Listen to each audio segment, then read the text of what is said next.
My name is Freyia and I live in 2 houses north in Norway.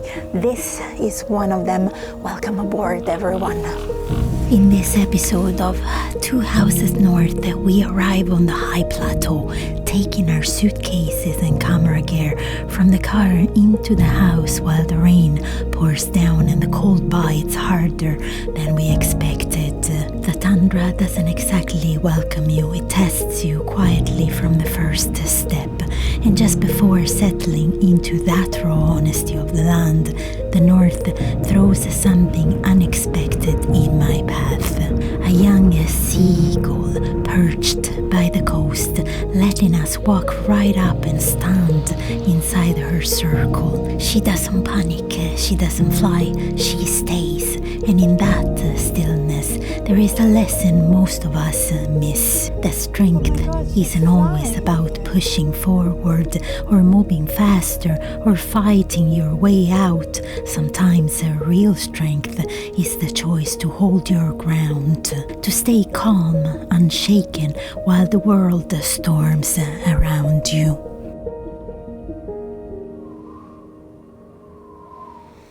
This is another stunning location, not far really from our home. It's just really... Oi, an eagle!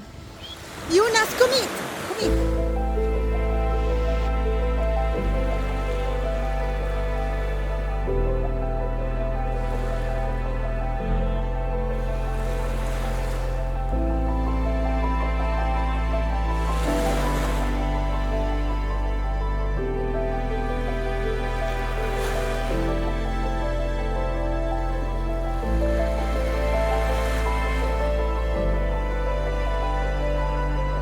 She was really hunting, guys. Do you see that? She was kind of making a circle on top of us.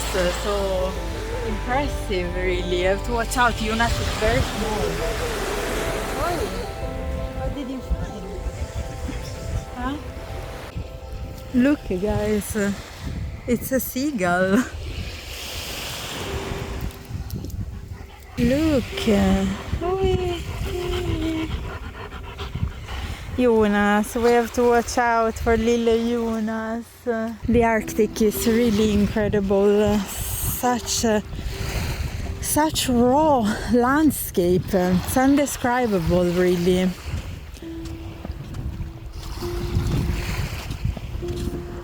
But look how black is the sand. So beautiful.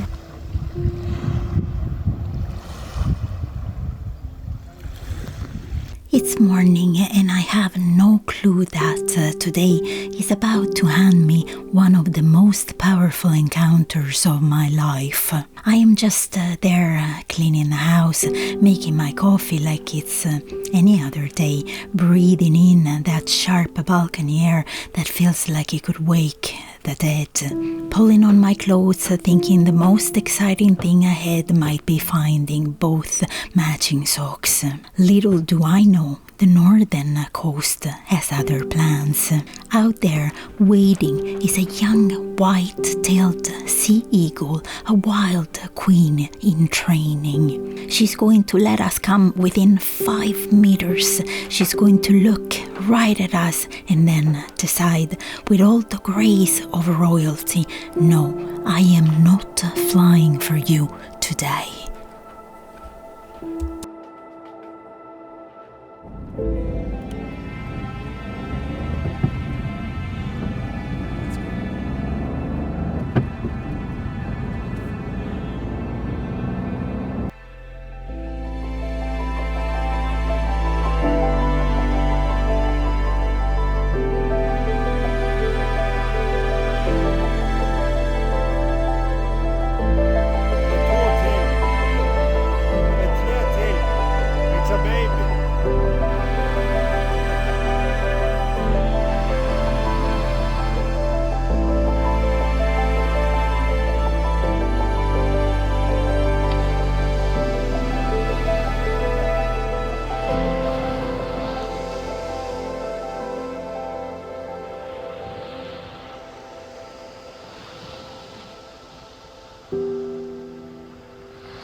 There is an eagle in distress, so she doesn't move. We are now calling the animal protection to see if they can come and have a look at her. She doesn't even have aggressive behavior of any kind because Daniel has been very, very close. So it doesn't look like she has any type of aggressive behavior. Usually it's not like an eagle allows you to get but not even this distance, not even this one is actually okay. They would have already flown away. She doesn't fly, so, and I don't believe that it's because she's not scared of us, so it's not their behavior. This behavior is not a normal behavior, so we will see what the animal protection is gonna say. For now, I don't even want to stress her out more than necessary. I'm gonna go back in the car. Daniel, how long have you been the 5 minutes trying to talk to them? Yeah. Overwhelming. We're here with the eagle that is there, a little bit behind the hill, and try desperately to call the police to let them know. Nothing. No answer. It feels surreal, yeah? No answer from the animal protection, no answer from the police. Basically, it's like we're left with having to call the emergency services, which is illegal because no one is really dying, So this is the story. Can you believe it? What are we gonna do now? She's clearly in distress. It's turned into an eagle video. It started with one of her buddies or herself circling us a few days ago to her today not being able to fly. Just help. We don't know who to call. Are you figuring out somebody that could help us? No one picks up.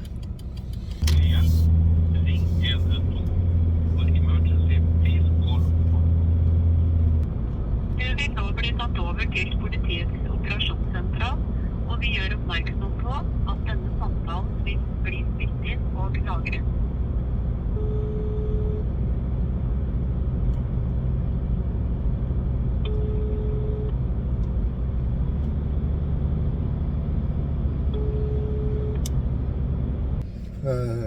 Jeg var 5 meter unna, og det ser ut som det var kjekt for. Yeah. They're coming. But they're going to go there and have a proper look at her and upon observation understand what to do. We were discussing it's an endangered species, so it's not like it goes like, okay, she can't walk, I'm gonna put her down. I think they are going to give it more of one thought. They can maybe give a little shot of anesthesia. I don't know if they do this. They do this for polar bears, so I think it's possible for an eagle so that she falls asleep and maybe they can take her and treat her foot. I don't know. They do this for polar bears, and that I know for sure. So I think that maybe for an eagle, although it's a predator, it should be possible. I don't know. We're going there in a little while to see if these people from the animal protection made it there. They're not far. These eagles these days, yeah, Daniel, they've been a little bit present in our lives in the past weeks, I have to say. So special, very strong eagle energy, that is for sure. So we will update you. Guys, here we are. The animal protection has arrived. And she's there, still sitting there after we've been an hour away from here. So he's observing her with a binocular to see exactly if he can understand what type of wound that is. It's overwhelming because she's looking at the ocean. That's what she's been doing for the past hour, just looking at the ocean. It's just so beautiful.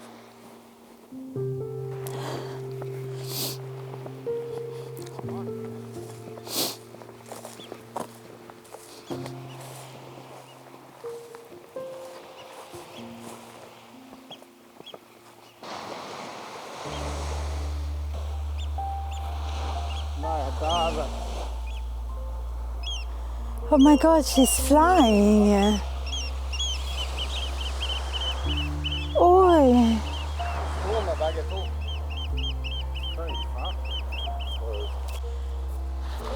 Huh? What happened, guys? We're on YouTube, yeah? Just... Ja, nei, de gjør det ofte hvis de er jævla matt. Ja, nei, hvis de er matt, Oi! So, do you understand, guys, what he said? You know, this can happen if they're particularly full. Incredible!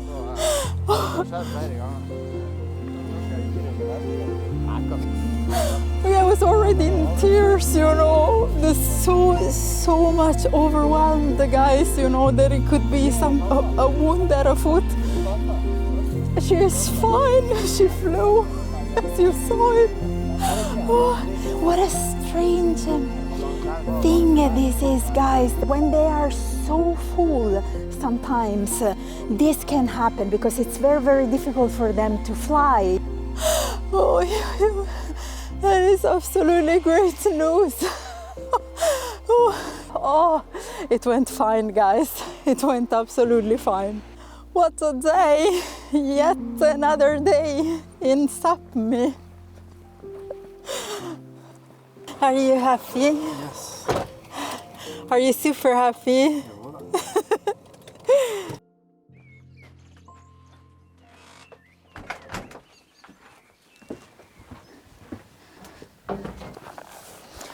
Good morning, everyone. What a day, guys. Look at this. Unbelievable. After a week, I would say roughly, of rain, the weather changed a little bit and we got some sun today. I promptly made myself a little cup of espresso and here I am enjoying it. We have been waiting for our second EcoFlow to arrive. This one that you see in my back is an entirely off-grid property and we are sun-powered. And we were waiting for our second EcoFlow to arrive so that we could charge it, put the unit into use, and then finally go to our house in the tundra. It's happening, it's happening. I will head into pack, guys. I will see you later.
We arrived at our house in the tundra yesterday.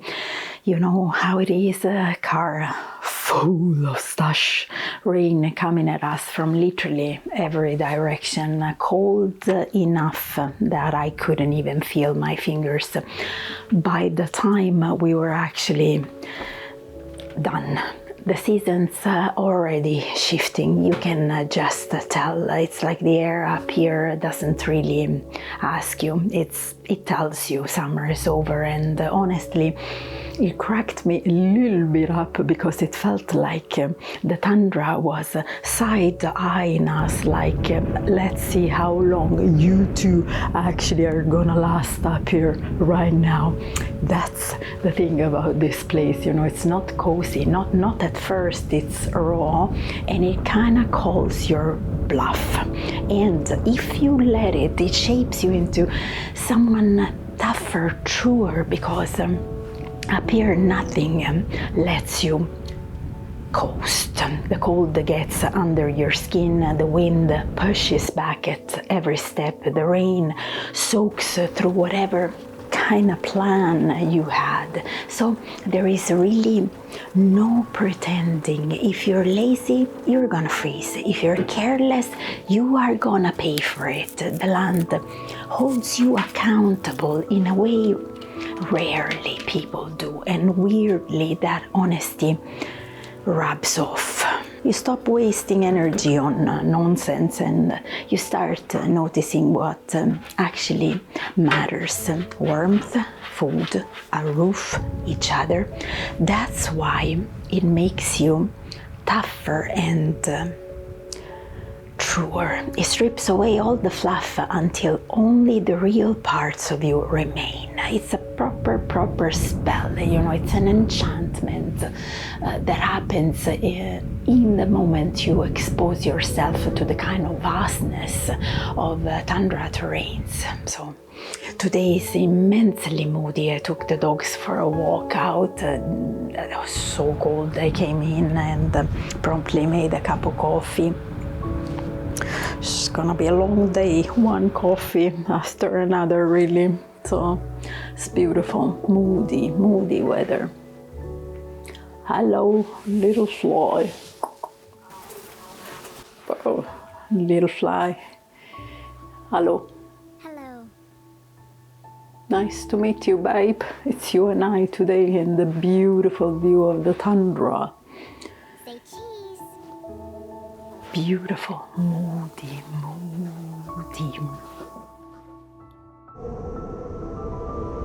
You know what I was saying? You know, when you threw, he just threw a stone here. You know, I didn't see him throwing this stone, and the first thing I thought, I said, "Oh wow, it must be the little people that threw a stone at us." Look how spectacular, guys. Daniel, should we introduce to people Sukkertoppen? This is the twin of the Sukkertoppen that is in Svalbard. So this looks like a lot, this is like a sand sort of hill. Looks a lot like it's man-made, but it's really not. So it's very beautiful. What a day, guys! What a beautiful day. That's why I was saying to Daniel in the car that I felt a lot suspended today. You know, it's very strange feeling up here. It feels a lot, like you are suspended in between rails somehow. It's the feeling of the tundra, I think. You know, it's. There are places of extreme exposure, physical and I would say also mental, very demanding places. Absolutely spectacular. Juni, vad ska du? Vad ska du?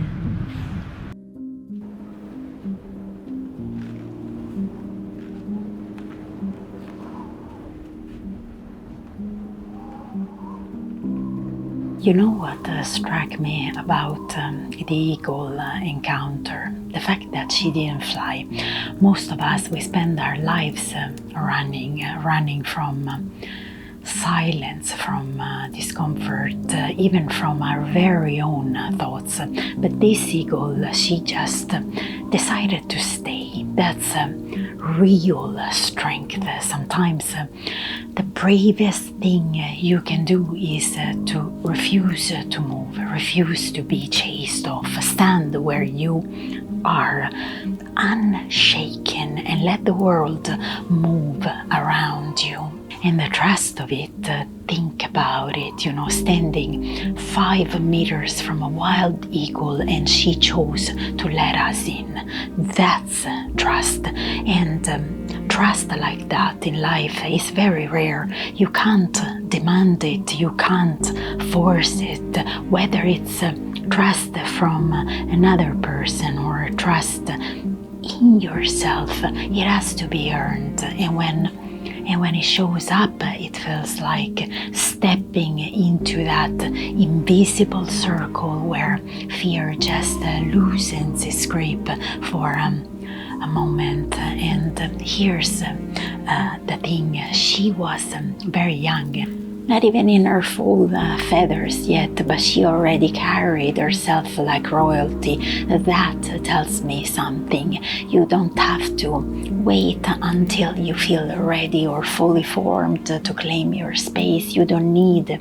any kind of permission to stand in your own sovereignty. You take it now, you breathe it now. And when I said she wasn't stuck, but more anchored by choice, that's a teaching too. Staying rooted is not weakness in any way. Choosing to hold your ground isn't being trapped. That's real freedom, and freedom doesn't always look like motion. Sometimes it looks like standing exactly where you are and choosing to stay there with intention. And her invisible circle, that's also a reminder for us all, in my opinion. We all have that circle, the boundary of where trust begins and ends. You decide who steps in, you decide who stays out. And when you guard that circle with the same calm authority she did, that's really when respect begins to grow, in my opinion. And maybe that's the real reminder today for us. If a young eagle can hold their ground with that kind of calm, then so can you. This encounter has most certainly truly rooted profoundly into my soul, and that is for sure.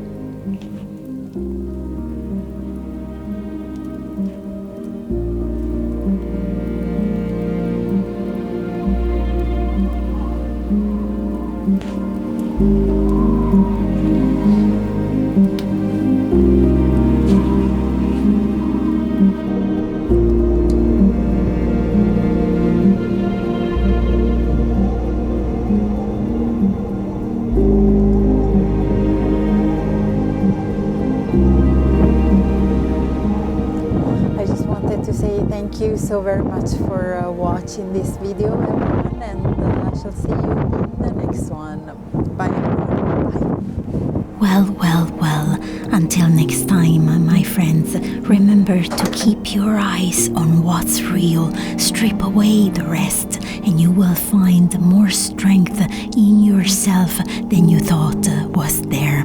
All right then, over and out.